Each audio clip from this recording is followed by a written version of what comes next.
আমাদের সঙ্গে যুক্ত হয়েছেন ডক্টর সুবর্ণ গোস্বামী। আমি একবার যাব ওনার কাছে বিরতিতে যাওয়ার আগে, তারপর ফিরবো আবার আলোচনায়। नीरा सफेद तुरंत खुले, भरपूर झाग दे और इसके स्मार्ट साइंस दे स्मार्ट केयर और फ्रेशनेस। मेरी चॉइस मेरा सफेद।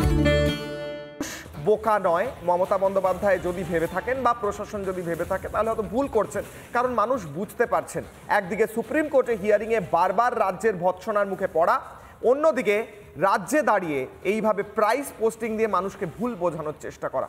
ডক্টর গোস্বামী, দেখুন, গতকাল আপনারা হয়তো জানেন যে মাননীয় প্রধান বিচারপতির এজলাসে মামলাকারীদের পক্ষে আমরা যে আমাদের সংগঠন যেহেতু মামলা করেছে, চিকিৎসক সংগঠন, তাদের পক্ষ থেকে আমি নিজে হাজির ছিলাম এজলাস, এবং সেখানে পুরো বিচার প্রক্রিয়াটা সামনে থেকে দেখার সুযোগ হয়েছে আমার।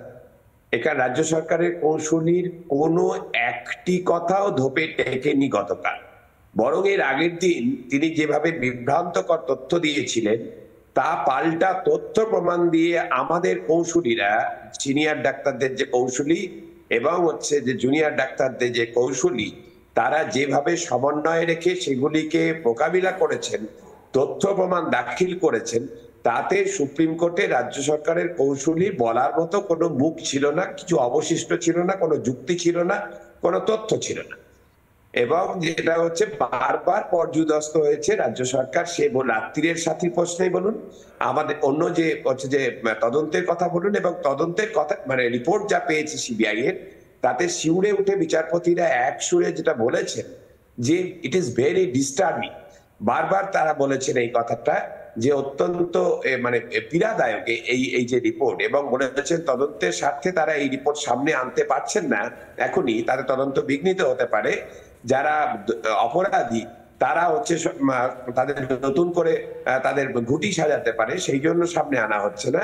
কিন্তু যে সঠিক দিকে যাচ্ছে এবং বহু স্তরীয় তদন্ত করতে হচ্ছে, যেহেতু প্রথম 5 দিনে অনেক কিছু নানা রকমের বিষয় ঘটে গেছে, তারপরে সিবিআই দায়িত্ব পেয়েছে।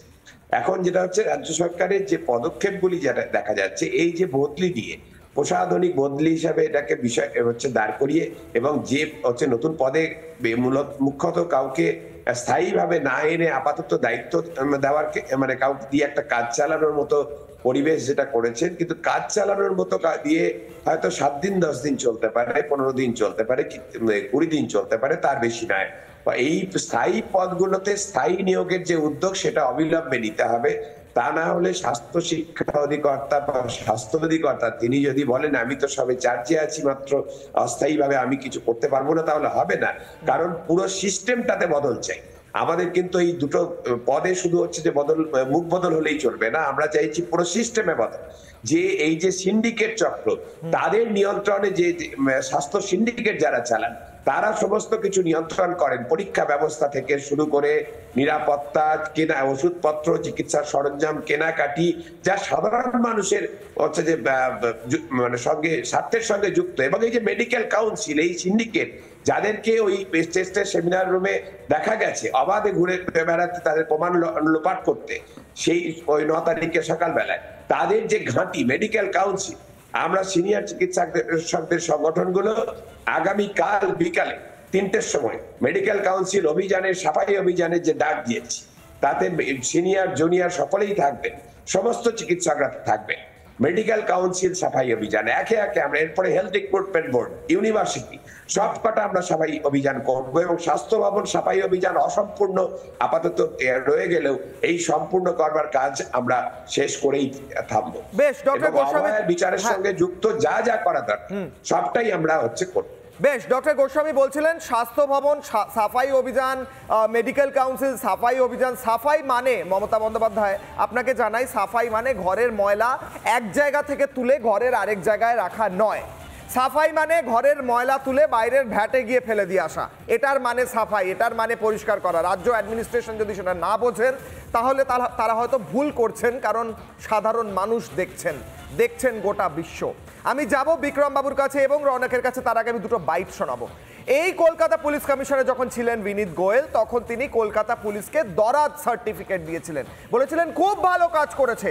আর সেই কলকাতা পুলিশ বারবার আদালতে, হাইকোর্ট হোক সুপ্রিম কোর্ট হোক, তাদের প্রশ্নের মুখে পড়ে, তাদের কাজ নিয়ে প্রশ্ন ওঠে, কিন্তু মমতা বন্দ্যোপাধ্যায় আবার বলেন যে আমি সরাচ্ছি সিপিকে, ডাক্তাররা বলছেন বলে, অর্থাৎ শাস্তি নয়, ডাক্তারদের শান্ত করতে তিনি একটি পদক্ষেপ করেছেন। কি বলেছেন দুজনে পরপর।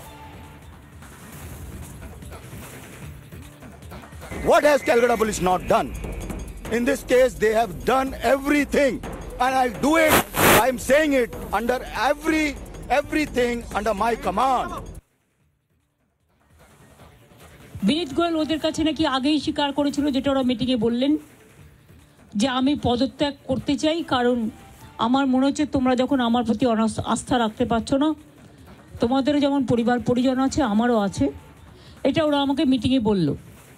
এবং বলার পরে আমরা কথা বলি নিজেদের মধ্যে, সিদ্ধান্ত নিয়েছি 4টের পর আমরা কলকাতা পুলিশ এ বদল আনব এবং নতুন সিপিকে দায়িত্বভার বিনীত দেবেন। আপনাকে জানাই, সাফাই মানে ঘরের ময়লা এক জায়গা থেকে তুলে ঘরের আরেক জায়গায় রাখা নয়।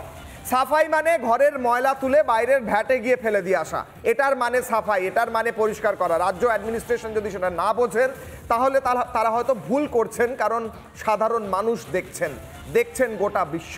আমি যাব বিক্রম বাবুর কাছে এবং রৌনকের কাছে, তার আগে আমি দুটো বাইট শোনাবো। এই কলকাতা পুলিশ কমিশনার যখন ছিলেন বিনীত গোয়েল, তখন তিনি কলকাতা পুলিশকে দরাজ সার্টিফিকেট দিয়েছিলেন, বলেছিলেন খুব ভালো কাজ করেছে।